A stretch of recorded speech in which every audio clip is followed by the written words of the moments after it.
Hola, bienvenidos a otro capítulo más de la historia de México. En esta ocasión veremos a México a inicios del siglo XX. Dos movimientos que surgieron muy importantes que fueron la Revolución Mexicana y la Reconstrucción Nacional. Daremos inicio con la Revolución Mexicana. Después de que se dio la famosa entrevista a Díaz-Crellman, en donde Porfirio Díaz hablaba de su retiro del mando presidencial, y motivado por el Plan de San Luis, en el cual, bajo el lema de sufragio efectivo, no reelección, Francisco I. Madero logró que se retirara y que no se reeligiera Porfirio Díaz, vamos a ver que se avecina un nuevo capítulo como Madero dentro de la presidencia. Para hablar acerca de la Revolución Mexicana tendremos que hablar acerca de las causas que van a suscitar esta Revolución Mexicana. La primera es el centenario de la independencia. En 1910 se cumplen 100 años del movimiento de independencia y esto va a dar como nuevos visos. También vamos a tener la famosa entrevista Díaz-Crellman. A partir de la entrevista Díaz-Crellman, en donde Porfirio Díaz nos va a dar información acerca de que tiene intenciones de retirarse y que luego vamos a ver que eso va a formar una inquietud política y por ella van a empezar a surgir partidos de oposición como el antirreeleccionista y el nacionalista democrático, ¿sí? De ellos, el antirreeleccionista va a poner como candidato a Francisco I. Madero, y en el cual va a contender por la presidencia. Y pues por otro lado también la inconformidad social, la cual se va a ver reflejada a través de la huelga de Río Blanco y la huelga de Cananea, las cuales lo único que buscan es que el gobierno cumpla con las exigencias campesinas que obviamente le habían sido quitadas durante el porfiriato a través de la hacienda porfirista y la explotación laboral. Las etapas de la lucha armada que van a consolidar a la revolución son, primero, los antecedentes.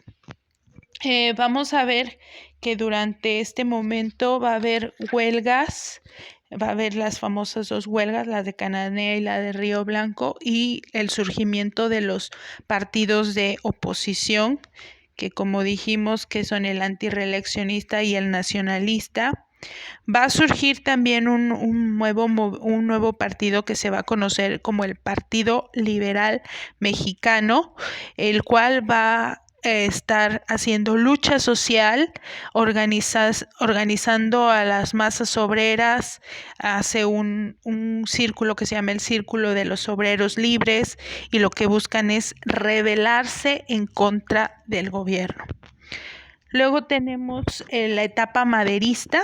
En esta etapa maderista se va a dar el famoso Tratado de Ciudad Juárez, el cual consistía en la renuncia, en la firma de renuncia de este señor Porfirio Díaz, motivado por esta situación del sufragio efectivo no reelección, y el Plan de Ayala, que el Plan de Ayala va a ser un plan realizado por los zapatistas, los cuales buscaban la restitución de tierras a los campesinos, el desconocimiento de Madero por incumplir las promesas agraristas del Plan de San Luis.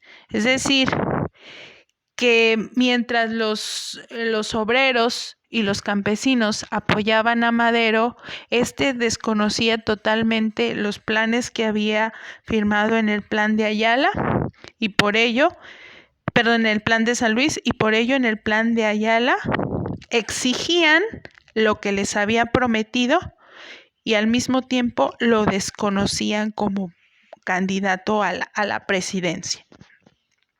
El último episodio de esta etapa maderista es la decena trágica, que es el derrocamiento y asesinato de Francisco Madero y su acompañante José María Pino Suárez por parte de Victoriano Huerta. Luego vamos a la etapa constitucionalista. Esta etapa constitucionalista va a procurar el restablecimiento del régimen constitucionalista y el combate de la usurpación del poder ejecutivo. Como ustedes han visto, aquí pues si te querías convertir en presidente, pues tenías que matar al otro. La etapa constitucionalista va a tener varias situaciones interesantes, como la famosa ley de 6 de enero. Esta ley del 6 de enero fue realizada por Venustiano Carranza, en donde va a desconocer los famosos acuerdos de Aguascalientes, se va a sostener como jefe y va a decretar esta ley del 6 de enero, que es una ley de reparto agrario. También durante esta época se va a formular la nueva constitución, ahora la constitución de la revolución, la constitución de 1917, la cual buscaba darle a los campesinos lo que se merecían y obviamente darle la libertad al pueblo. Después tenemos la etapa de reconstrucción. Esta etapa de reconstrucción se va a dar primero por la rebelión de Agua Prieta o el plan de Agua Prieta, el cual se realizó para derrocar a Carranza y sus protagonistas fueron Obregón, Adolfo de la Huerta y Plutarco Elías Calles. Vamos a ir explicando cada una de estas etapas. Vamos a empezar con el Tratado de Ciudad Juárez. Si ustedes recuerdan, habíamos dicho que después de la entrevista de Díaz-Clermont y del famoso plan de San Luis, se logra la firma de la renuncia de Porfirio Díaz. En ese momento se instituye un gobierno provisional y se pone como presidente provisional a Francisco León de Barra. En ese momento ya empezaban las elecciones, cada uno de los partidos tenía a sus representantes, ¿sí? Y uno de ellos era Francisco Madero. Pero Francisco Madero, en su etapa de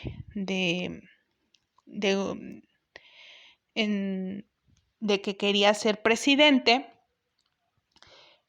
le promete a los campesinos que les va a restituir las tierras, que van a tener mejores condiciones de vida, ¿sí? Y hace un plan que se llama el Plan de San Luis. Sin embargo, pues no lo cumple.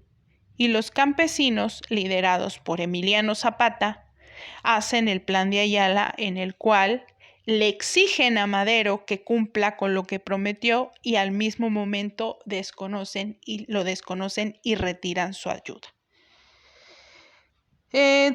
Durante esta etapa, pues obviamente Francisco Madero se convertía en el candidato ideal, pero había otros que querían asumir la presidencia y entonces mandan a asesinarlo en la famosa decena trágica, donde Francisco Madero y Pino Suárez son asesinados por Victoriano Huerta. La etapa constitucionalista en donde pues, se buscaba una nueva constitución, la constitución de la revolución, va a dar inicio con el Plan de Guadalupe, ¿sí? Como Victoriano Huerta mata a su contrincante, Francisco Madero, ¿sí? Vamos a ver que también pues, va a haber otras personas que no les parece esto y van a hacer el famoso Plan de Guadalupe, el cual consistía en el derrocamiento de Huerta por parte de Venustiano Carranza. Luego vamos a ver que se da la famosa convención tripartita en la región de Aguascalientes, en donde se buscaba que se reconciliaran porque pues en el norte estaba Villa y en el sur, en el centro estaba Zapata, y Carranza busca esa conciliación para obviamente convertirse en presidente, ¿sí? Y se da esta convención tripartita. En esta convención tripartita que se da en Aguascalientes, uno de los hechos más importantes es la ley del 6 de enero, en la cual Carranza se compromete al reparto agrario que tanto estaba pidiendo Emiliano Zapata. Después de eso, Venustiano Carranza convoca al Congreso Constituyente de México y se crea la Constitución, ahora sí la Constitución de la Revolución, que es la Constitución de 1917.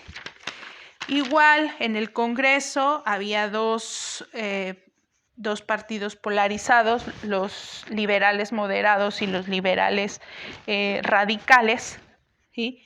A los liberales moderados, ellos querían mantener la Constitución de 1857, la Constitución liberal, pero poniéndole algunas reformas. Pero los radicales o los jacobinos buscaban cambios sociales, cambios en las condiciones de los obreros, en los campesinos, mayor obtención de derechos laborales, que se diera el reparto agrario, que las tierras fueran patrimonio nacional, etc. Durante el gobierno de Venustiano Carranza, nosotros vamos a tener que se va a promulgar esa Constitución de 1917 con varios artículos nuevos. Esta Constitución va a buscar restablecer el régimen constitucional y promover esta nueva Carta Magna. El gobierno de Carranza quiere hacer algunas acciones para impedir la usurpación de poder que ya se estaba haciendo costumbre desde la Decena Trágica, y pues también pues se vio en grandes aprietos porque tanto Villa y como Zapata siempre fueron como la piedrita en el zapato. Por otro lado, también estaba la presión de los Estados Unidos por el telegrama que manda, el telegrama Zimmerman, que va a mandar Alemania, para que les manda a Alemania para que se integren a su alianza y participen en la Primera Guerra Mundial. Y también va a estar por otro lado Estados Unidos presionando porque no se aplicara el artículo 27 que pues hablaba de que solo la nación puede otorgar a los extranjeros concesiones para su explotación siempre y cuando renuncien a la protección de sus gobernantes, ¿sí? Y obviamente pues Estados Unidos no quería pagar, no quería perder sus derechos, pero sí quería explotar la tierra mexicana. La Constitución de 1917 se logra como resultado de la revolución. Va a tener un régimen comunista agrario, ¿sí? Y va a llegar a lo que es el México contemporáneo. Entre las modificaciones o las nuevas cosas que tiene va a ser el artículo 3, el cual dice que la educación va a ser laica, gratuita, obligatoria, ya no va a ser del clero, el clero ya nada. El artículo 27, el cual hablaba acerca de la protección del patrimonio nacional a favor de los habitantes, el reparto agrario de tierras en beneficio de los campesinos, la abolición de los latifundios, de dotación de tierras ejidales y el patrimonio social. El artículo 123, que habla acerca de la eliminación de los trabajos forzados, del peonaje, del trabajo infantil, del sistema de rayas, o sea, va a quitar todas esas cosas, va a estar a favor de los derechos y obligaciones del trabajador, del patrón, como darles un salario, seguridad social, lo que tenemos hoy en día. Va a ser el triunfo de las organizaciones obreras después de la Revolución Mexicana, porque va a ser la primera constitución que no nada más va a otorgar otras garantías individuales, sino que ya también va a dar garantías sociales. Vamos a observar nosotros que durante esta etapa también se van a dar planes y tratados, ¿sí?, para cambiar al gobernante, para obtener algún beneficio, como el Plan de Agua Prieta. Este Plan de Agua Prieta buscaba derrocar al quien estaba al mando en ese momento, que es Venustiano Carranza, el cual fue un plan fraguado por el famoso Grupo Sonora, conformado por Obregón, Adolfo de la Huerta y Plutarco Elías Calles. El Tratado de Bucareli también es un documento importante por el cual se da el reconocimiento por parte de Estados Unidos a la figura de Álvaro Obregón a cambio de explotar petróleo. En ese momento, Álvaro Obregón ya estaba viendo el derrocamiento de Carranza, entonces va a buscar la alianza con Estados Unidos para asumir el poder. Vamos a hacer un resumen cronológico de todo lo que sucedió durante esta etapa. Primero se da el famoso Plan de San Luis, hecho por Madero contra la dictadura porfirista. Luego se da el Tratado de Ciudad Juárez, en donde se logra la firma de renuncia de Porfirio Díaz. Posteriormente se va a dar el Plan de Ayala, con el cual Emiliano Zapata desconoce a Madero. Después de eso se da la famosa decena trágica, en la cual Madero es asesinado por Victoriano Huerta. Posterior a ello se da el Plan de Guadalupe, en el cual se hace el plan contra Huerta por parte de Carranza, y la convención tripartita, en donde se llegan a acuerdos Carranza, Villa y Zapata. Vamos a ver ahora otra etapa importante de la historia, que se va a llamar la Reconstrucción Nacional. Esta se da de 1917 a 1940 y abarca desde el caudillismo hasta el presidencialismo. El caudillismo, pues, es aquella etapa en que va a ser donde va a haber rivalidad entre jefes revolucionarios para controlar los espacios de poder, y por la forma de tener el poder es asesinando o por las armas, ¿sí? Esa etapa comienza con Álvaro Obregón. El maximato y el cardenismo. Vamos a empezar a ver cada una de estas etapas. Después de que ya se hizo el plan, el Tratado de Bucareli, para tratar de quitar se quita Carranza y obviamente sube al poder Álvaro Obregón.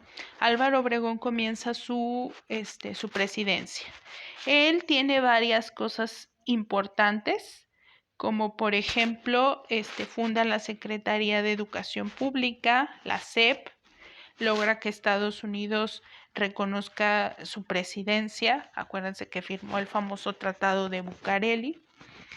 Y pues obviamente después de su gobierno, él va a intentar reelegirse, a pesar de que eso decía la Constitución de que ya no se podían reelegir. Finalmente sus aspiraciones no se logran y es asesinado por José Toral. Después del gobierno de Álvaro Obregón, se termina el caudillismo y empieza el maximato. El maximato va a ser una nueva etapa que va a iniciar con Plutarco Elías Calles.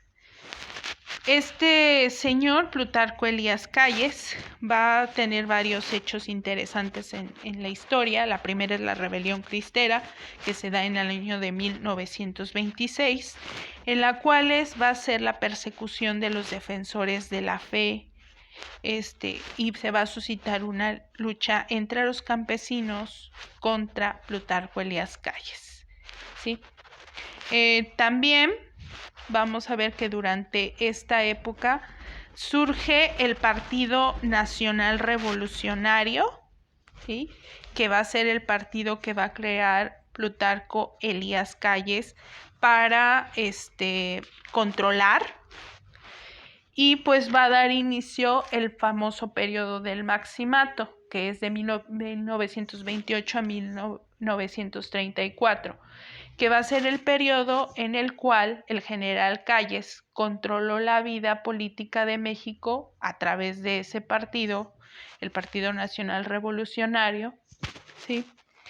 Y logró perpetuar el control con los presidentes posteriores: Emiliano Portes Gil, Pascual Ortiz Rubio y Abelardo Rodríguez.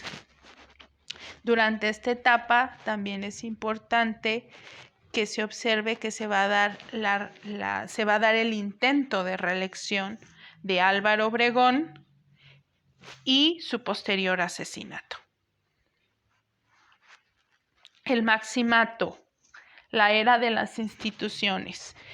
Como recordamos, pues durante este gobierno, aunque había otros presidentes, quien controlaba realmente el poder era Plutarco Elías Calles.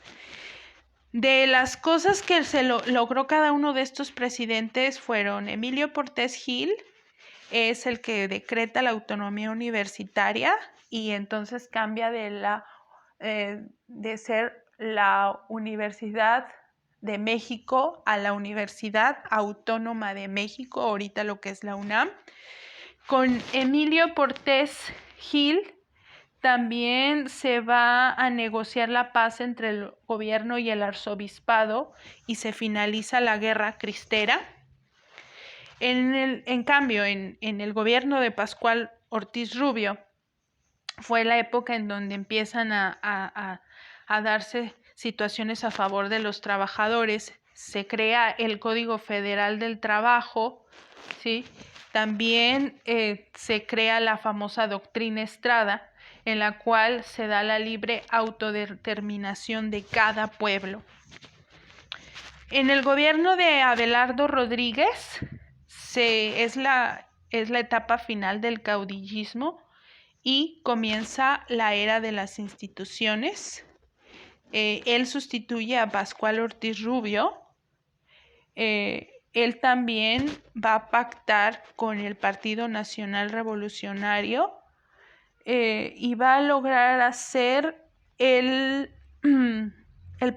famoso plan sexenal, en el cual se hablaba de que la presidencia debía de durar 6 años. Aquí vamos con una nueva etapa que se va a llamar el presidencialismo.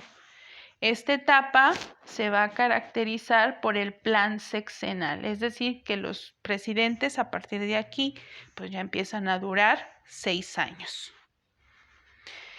El primer presidente es Lázaro Cárdenas.